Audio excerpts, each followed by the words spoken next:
Good afternoon. I'm glad you came here because I'd like to take the opportunity to puncture the lies and tell the truth. The truth is that Hamas still has thousands of armed terrorists in Gaza.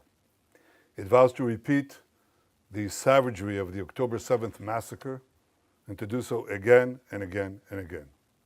It openly professes its goal to destroy the state of Israel. It subjugates Gazans. It steals their foods. It shoots them when they try to move to safe zones. And I think it's instructive that now many Gazans are fighting back. They're begging us, they're begging the world, free us, and free Gaza from Hamas. No nation can accept a genocidal terrorist organization, an organization committed to its annihilation, a stone's throw from its citizens. Our goal is not to occupy Gaza. Our goal is to free Gaza, free it from Hamas terrorists. The war can end tomorrow if Gaza, or rather if Hamas lays down its arms and releases all the remaining hostages. Gaza will be demilitarized. Israel will have overriding security responsibility. A security zone will be established on Gaza's border with Israel to prevent future terrorist incursions. A civilian administration will be established in Gaza that will seek to live in peace with Israel. That's our plan for the day after Hamas, and let me summarize it. 5 principles for concluding the war. 1, Hamas disarmed. 2nd, all hostages freed. 3rd, Gaza demilitarized. 4th, Israel has overriding security control. And 5, non-Israeli peaceful civilian administration. By that I mean a civilian administration that doesn't educate its children for terror, doesn't pay terrorists, and doesn't launch terrorist attacks against Israel. That's what we want to see in Gaza. So it's neither Hamas nor the PA. That's our plan. Given Hamas's refusal to lay down its arms, Israel has no choice but to finish the job and complete the defeat of Hamas. Now, we've done a great deal. We have about 70 to 75% of Gaza under Israeli control, military control. But we have 2 remaining strongholds, okay? These are Gaza City and the central camps in the Muasi. That's roughly, it's schematically presented here, but it's fairly accurate. Last Thursday, Israel's Security Cabinet, instructed the IDF to dismantle the 2 remaining Hamas strongholds in Gaza City and the central camps. Contrary to false claims, this is the best way to end the war and the best way to end it speedily. We will do so by first enabling the civilian population to safely leave the combat areas to designated safe zones. In these safe zones, they'll be given ample food, water, and medical care, as we've done before. And again, contrary to false claims, our policy throughout the war has been to prevent a humanitarian crisis, while Hamas's policy has been to create it. Since the beginning of the war, Israel has let in close to 2 million tons of aid. I know of no other army that has enabled such aid to go to the civilian population in enemy territory.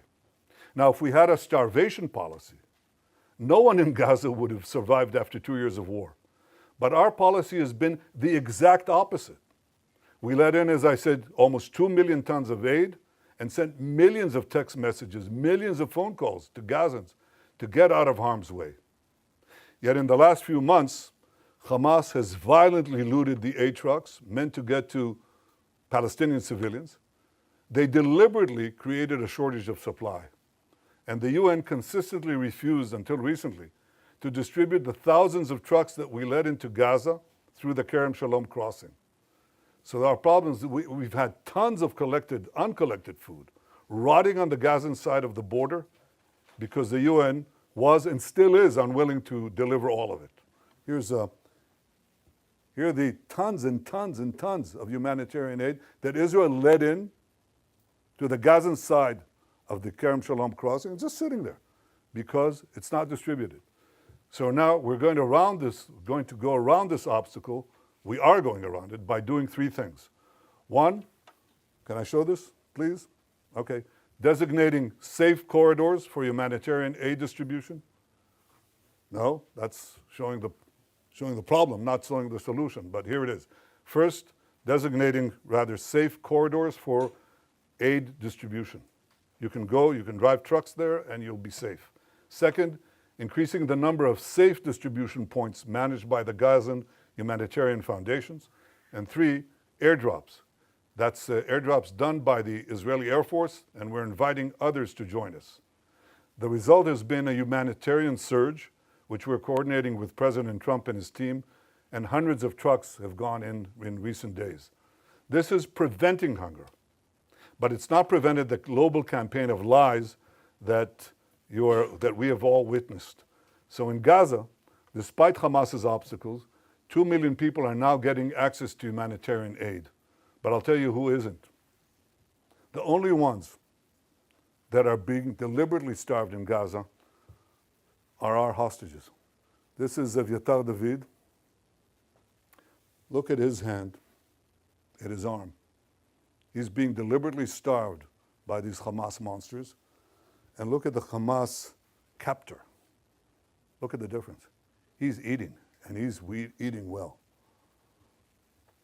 The purpose of this news conference is to puncture the lies and spread the truth, but that distortion has been propelled around the earth, almost the way that the Jewish people were maligned in the Middle Ages. Every massacre of the Jewish people was preceded by massive vilification. We were said to be spreading vermin to Christian societies. We were said to be poisoning the wells. We were said to slaughter Christian children for their blood. And as these lies spread around the globe, they were followed by horrific massacres, pogroms, displacements, finally culminating in the worst massacre of them all, the Holocaust. Today, the Jewish state is being maligned in a similar way. Everything that I told you could be verified easily, but it hasn't. And the international press has bought hook, line, and sinker Hamas statistics, Hamas claims, Hamas forgeries, and Hamas photographs. For example, these three children. The first one is Osama al-Rakub. He is in Italy getting treatment because Israel got him out. That's what he looks like today. He has a genetic disease that damages the lungs and digestive system. It makes it hard to absorb nutrients and gain weight, okay? So Israel facilitated Osama's travel to Italy, where he got the medical aid that transformed his position. The second one is Abdul Qadir al-Fayumi. He suffers from a genetic neurological disorder, spinal muscular atrophy, a degenerative condition that causes muscle wasting, weakness, and severe weight loss unrelated to nutrition. This was the real cause of his frail appearance, not starvation. In fact, he was treated in Israel in 2018. Doesn't help because it's a congenital disease and it defies most treatment at least. The third one is the most celebrated one. This is a New York Times cover photo. It's on the front page of Muhammad Zakaria Ayub and his mother. Muhammad Zakaria Ayub is suffering from a genetic illness which you're familiar with. It's called cerebral palsy. His mother is well fed and his brother is healthy. I'm looking right now into the possibility of a governmental suit against the New York Times because this is outrageous. Of course, the correction was postage size. I don't know where it was buried. But this is outrageous. These are the three most celebrated photos, and they're all fake. It's the kind of malignant lies that were leveled at the Jewish people in the Middle Ages. We won't suffer. We won't allow it to go unchallenged, and this is the purpose of this press conference. I hope that you open your eyes to a simple fact. Hamas lies. Now you can ask me any question you want. Thank you, Prime Minister. Could you give us, please, a timeline when you expect to conclude the new expansion of the new offensive? And if you can give us a few more details about how you're going to provide about this humanitarian surge and how GHF is going to be involved in this. Thank you. Well, the timeline that we set for the action is fairly quickly. I mean, we want to first of all, enable safe zones to be established, facilities to be brought to, so the civilian population in Gaza City can move out, as they moved out in Rafah, by the way.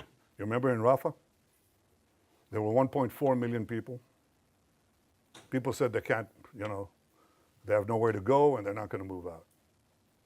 It took us, I think, about 8 days or 6 days to move them, and they all moved. There were practically no civilian casualties because they all left.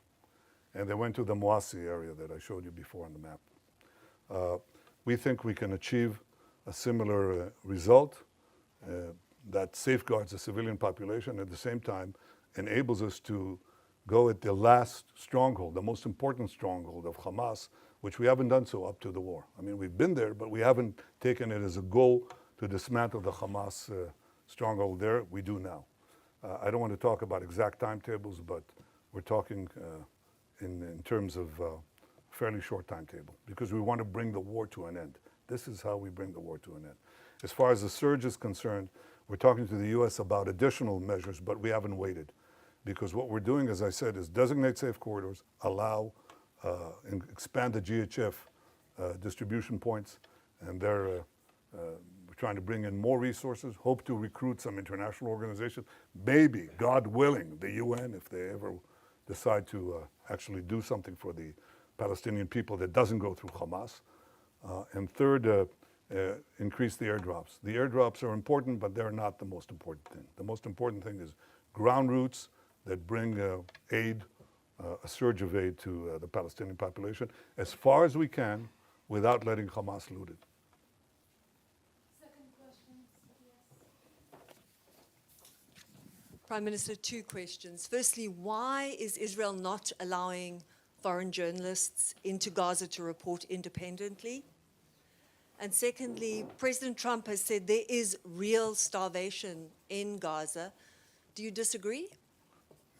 Yeah, on the first question, in fact, we have decided, and I've ordered, directed the military to bring in foreign journalists, more foreign journalists, a lot. There's a problem of assuring security, but I think it can be done in a way that is responsible and careful to preserve your own safety. So the directive has been since, when is it? 2 days ago. From what you're telling me, it hasn't yet been implemented, but it should be, because I think you should see it. And one of the things you're going to see is precisely our efforts to bring in Gazans, to bring in rather food to Gaza. You'll see the trucks that have been entered Gaza and are still waiting to be distributed. You'll see Gazans who are fighting Hamas. We haven't seen it since the beginning of the war. And that's a reflection of the fact that they know that we're approaching the end stage. And these people are, risking their lives and their families, but they say, we can't take it anymore, and they fight back. And the other thing you'll see is physical destruction. And the physical destruction is not because Israel is destroying structures with people in there. That's not what's happening. Israel, in fact, is clearing the population, as in Rafah. But the Hamas terrorists who may stay in those areas booby-trap just about every single building. Not every single building, but a lot of them. And every road, and every street, and every junction, every intersection. So one of the things that we do is we place basically old APC, armored personnel carriers, with tons of explosives, and we detonate them, and they set off all the booby traps. That's why you see the destruction. And we do similar things in the tunnels. The tunnels, these terror tunnels, we put TNT in them, and we detonate that after people have left. But they're under buildings, so the buildings collapse. That's why you see destruction. You see destruction not because we go after civilian populated areas, but in fact areas that have been cleared of civilians and are still rife with terrorists. And that's how we've been able to reduce actually the civilian casualties and increase, of course, the terrorist casualties. I very much appreciate President Trump's support through this entire seven-front war, his magnificent cooperation in the battle to stop the existential threat from Iran, his support throughout, and his support now. He says 2 things. He says all 20 hostages have to be released, and he says Hamas should not be there. And I think that he, like me, he recognized the fact that there have been deprivations in Gaza caused by Hamas. Hamas has been the cause of that.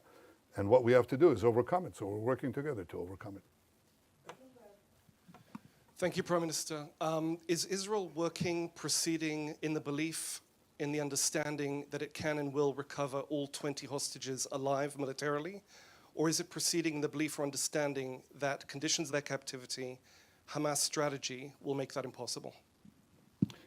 Look, my goal is to get all of the 20 out alive and also all the ones who are not alive.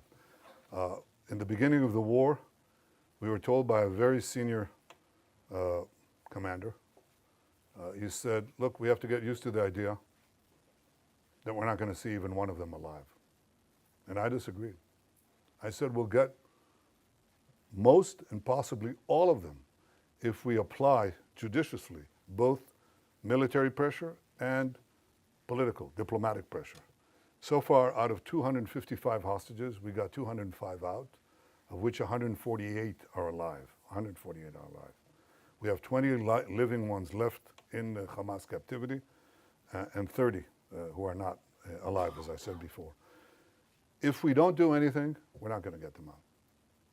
The option of just doing a war of attrition from defensive positions has not proved itself, and I think it will just, it won't get them out, but I think it will draw us into a protracted conflict that doesn't bring the war to an end. The move that I'm talking about, I think, has the possibility of getting them out. We're talking about how to,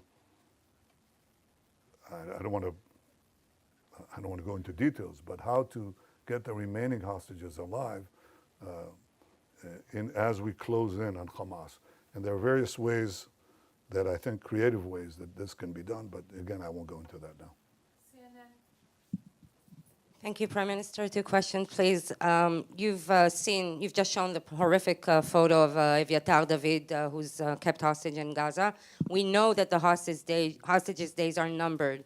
So how will prolonging the war bring them home? And second question, you stated that Gaza would be passed to civilian governance that is not Hamas and not the Palestinian Authority.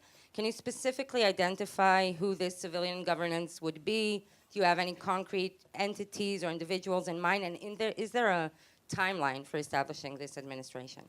Yeah, well, I don't want to prolong the war. I want to end the war. And I think the other suggestions would have prolonged it. We may have gotten maybe a dripping of hostages, even though Hamas showed no willingness to do that. And then they just go on and on and on, and we'd have this endless. Unless you are willing to just say, Israel, capitulate, go out. And even then, I don't think we'll get all the hostages. And if we capitulate, it means that Hamas will rearm, regroup, and carry out all the threats that it openly professes every day, by the way. Every day they say, we're going to do the October 7th massacre again and again, and we're going to destroy the state of Israel.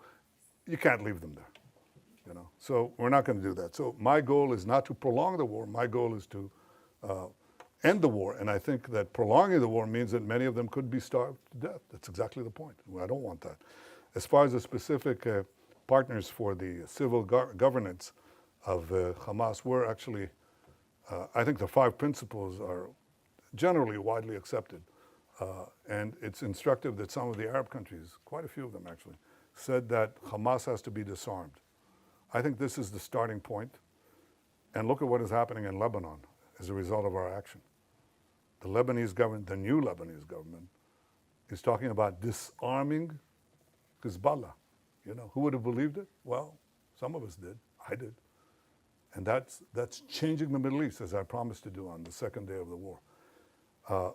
I think in this case, if we succeed in this effort to basically end the war by defeating Hamas, its remaining strongholds, there are several candidates. That we're talking about, several constructs. And it's a transitional period. It's a transitional authority. It's going to be there because we don't want to, contrary to, I said we want a security belt, but right next to our border, but we don't want to stay in Gaza. That's not our purpose. At least not my purpose, and I openly state, including to those who disagree with me, and there are some who do.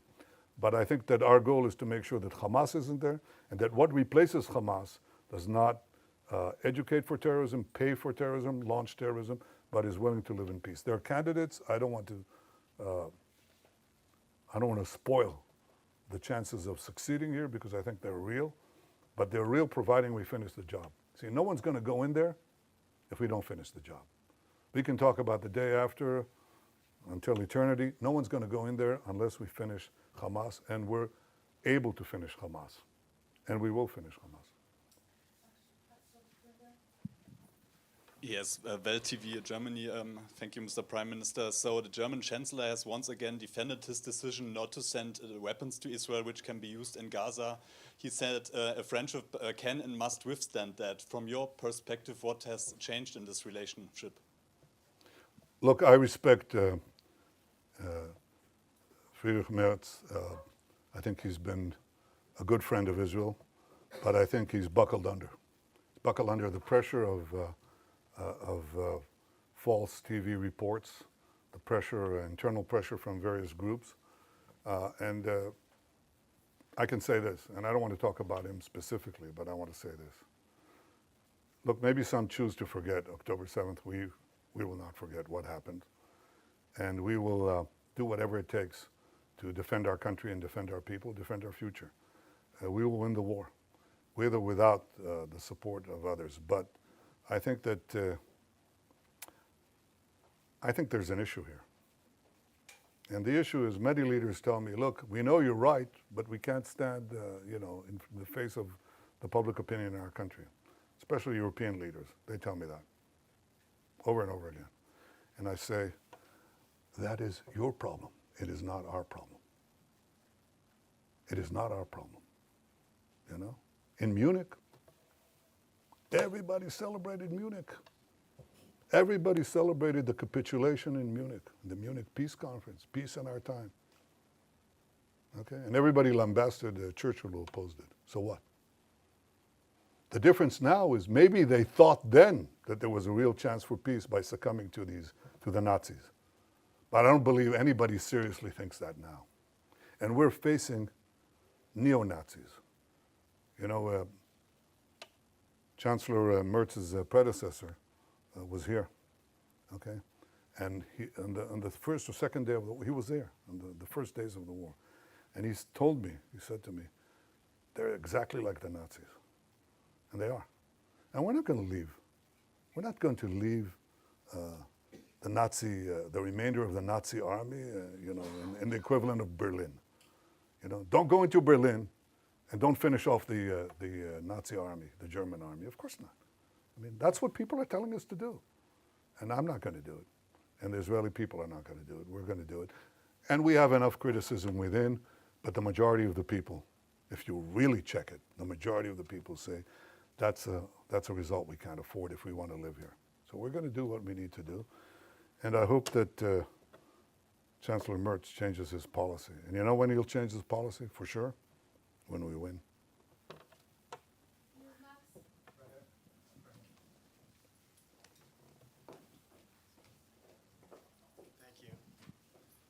Thank you, Prime Minister. You talked about the 7-front battle. There's an 8th front, the propaganda war, the information war. Is Israel winning or losing this war? And also, have you spoken with President Trump since the Security Cabinet approved this plan? If so, can you share some of the details of that conversation? If not, do you plan on speaking with him at some point soon? And is he planning to also come to Israel at some point? Well, I suggest you ask him that. But I haven't spoken to him since next Thursday. Yes, I intend to speak to him very soon. You asked about, sorry, could you repeat the first part of your question? The first part was about the propaganda. Oh, the propaganda war? Well, look, no, I think that we've not been winning it, to put it mildly. I think there are vast forces that are arrayed against us.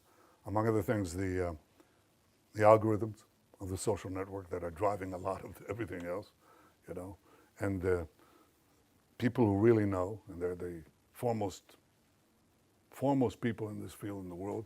They're telling me that about 60% of the responses on the social media are bots. They can categorically say they're bots. And they're bots that, especially in America, they want to attack the support that Israel has from the Republican side. So they describe how, themselves as homespun Southerners, except they're riding from Asia somewhere. That's a big issue. We have to contend with it, and we also have to stand up and tell the truth. Probably at greater frequency than we're doing now. That's exactly what I'm trying to do now. But again, if you want to win this war, end it speedily. End it speedily. Expose the lies as much as you can. End it speedily, and that's how you win the war. You win the war, the propaganda war, by winning the war and winning the peace. That's the simplest way to do it. And it's about time to do that. Sky News UK. Last question, please. Last question. Thank you, Prime Minister. Given what the IPC says is the unfolding spectre of famine in the Gaza Strip, would you accept that your 11-week blockade, complete blockade on Gaza, played a role in that? And also, given the killings that we have seen at the GHF aid sites, how will you guarantee that that kind of disaster will not happen when you have 1 million more people displaced? Thank you. Well, number one, the problem that we had was trying to stop Hamas looting. There's no question there was Hamas looting. Everybody saw it. You could see it. Hamas terrorists taking over trucks and so on. We tried to do two things simultaneously. Stop the trucks and bring in the trucks through the GHF distribution points. Okay. It wasn't successful. And it wasn't successful, among other things, because Hamas interdicted also the GHF program, the distribution point. So Hamas created this problem, and it was directed against us. Immediately, we have a starvation policy, which is completely false, any more than we have a genocide policy, which is equally false. We don't. Not this, not that. I don't know of a country that texts millions of messages to civilians to get out of harm's way, giving up the element of surprise, or calling them individually on cell phones. Yet Israel is accused of genocide. It's absurd. Or starvation policy. But there was a problem of deprivation. No question about it. And so we had to solve it. And the way we solve it is the way I described it to you. And there are now not 0 trucks, but at least in, I think last time I checked, hundreds of trucks that went into Gaza. That's alleviating the situation. Now we want to increase the number of distribution sites. So there's not, basically you answer this problem, or you solve this problem by the law of supply and demand. If you have a lot of supply, if you flood Gaza with food, which some of it will be pilfered, there's no way to get around that, will be looted by Hamas, but you'll have, if enough food reaches the marketplace, so to speak, then you'll see a difference. And you know what the difference is? How do we know for sure there's a difference? Because we monitor, as any one of you could, the price of food in Gaza. It's plummeted. It's plummeted ever since that we decided to take to do the humanitarian surge. And it'll plummet more if other countries join us. So I called on other countries to join in the airdrops. I actually called them to help persuade the UN to move those trucks, because every truck that goes in brings down the price of food. That's what happens. And when you have no shortage like that, then you don't have also the crowding around distribution points. And by the way, a lot of the firing was done by Hamas, seeking to have response by our forces, and very often they didn't. They held back. They stayed their fire, even though their own lives were on the line. Yeah. We're done. Thank you, Prime Minister. We're done? We're done. Thank you. Well, I couldn't resist that one. Matthew Doran from ABC Australia. Oh, okay. Matthew Doran from ABC Australia. You've Yeah. seen countries such as the UK, Canada, France say that they will support Palestinian statehood in the next short while. You've described that as a reward for Hamas here. Other countries like Australia are also walking down this path, not quite there yet. How much of this is a reward for Hamas, and how much of it is actually countries like those who have repeatedly said Israel does have a right to defend itself, but are now struggling to stomach what they're seeing you and your military doing in Gaza? Well, first of all, those who say that Israel has a right to defend itself are also saying, but don't exercise that right. When we do what any country would do faced with this genocidal terrorist organization that has performed the worst attack on Jews since the Holocaust, I think we're actually applying force judiciously, and they know it. They know what they would do if right next to Melbourne or right next to Sydney you had this horrific attacks. I think you would do it, at least what we're doing, probably maybe not as efficiently and as precisely as we're doing it. We've lost quite a few soldiers in that effort. But that's the first thing. I think that the second thing you ask is Palestinian state. Well, the assumption, the prevailing assumption in this is that the problem that we have with the Palestinians is the absence of a Palestinian state. And if they were given a Palestinian state, they would stop the efforts to destroy the Jewish state. But the Palestinians were offered a state many times, including in the partition resolution, and they turned it down. They were offered statehood by my predecessors with lavish concessions. They turned it down. Because the Palestinians are not about creating a state, they're about destroying a state. That's why they opposed the Jewish national movement to create a state. It's called Zionism. They opposed it before the inception of the Jewish state, and they've opposed it since. They've opposed it when they had the Judea and Samaria, the West Bank, and Gaza in their hold. They didn't say, let's create a state there. They didn't say that. Because again, their goal is the destruction of a state. It defies imagination or understanding how intelligent people around the world, okay, including seasoned diplomats, government leaders, and respected journalists, fall for this absurdity. It's so easy to verify, you know. And look at the PA, okay? Look at the Palestinian national movement today is divided, okay? Divided between two forces, okay? The Palestinian Authority in Judea and Samaria and Hamas in Gaza, okay? Hamas in Gaza had a de facto state. It had a state. And it used it to launch a war of terror against Israel because their doctrine is that the destruction of Israel should proceed with forceful and direct military and terrorist moves. That's what they did on October 7th. And that's what they'll do again if we don't destroy them. The Palestinian Authority, on the other hand, says no. First, Israel has to be reduced to indefensible boundaries. You've got to get them out with the ICC, with the UN, with the Security Council resolutions, drive them to indefensible boundaries, and then deliver the blow, because Israel is too strong in its present configuration. These discussions are open, they're held. Anybody, you don't need Israeli intel for it, believe it, okay? You can just scour the web, you'll find it, okay? So they have no difference about the goal. That's why the Palestinian children in Judea and Samaria and the Palestinian children, that is the Palestinian children under the PA and the Palestinian children under Hamas, are educated with exactly the same textbooks. That's why the PA calls its public squares against mass killers of Jews. That's why they have pay for slay. The more Jews you murder, the more you get paid, or your family gets paid. I mean, so that's the crux of the problem. The real reason that this conflict persists is not because of the absence of a Palestinian state, but the persistent Palestinian refusal to recognize a Jewish state in any boundary, okay?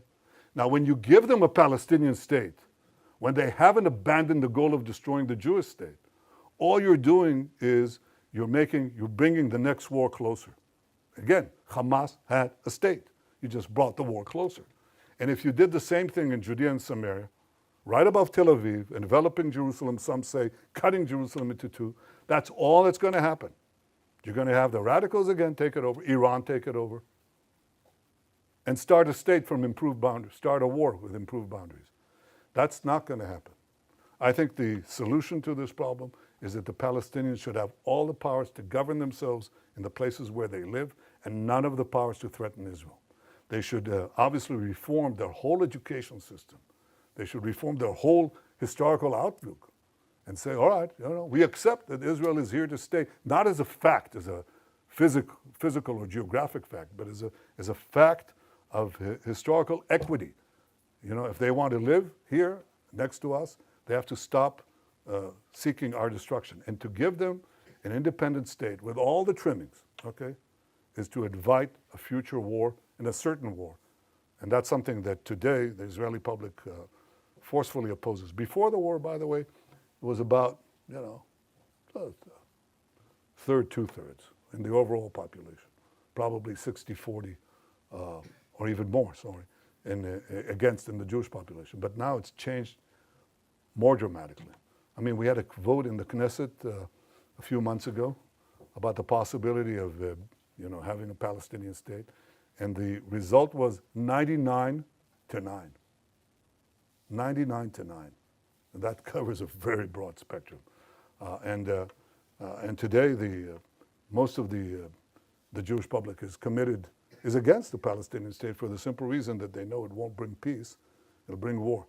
To have European countries and Australia march into that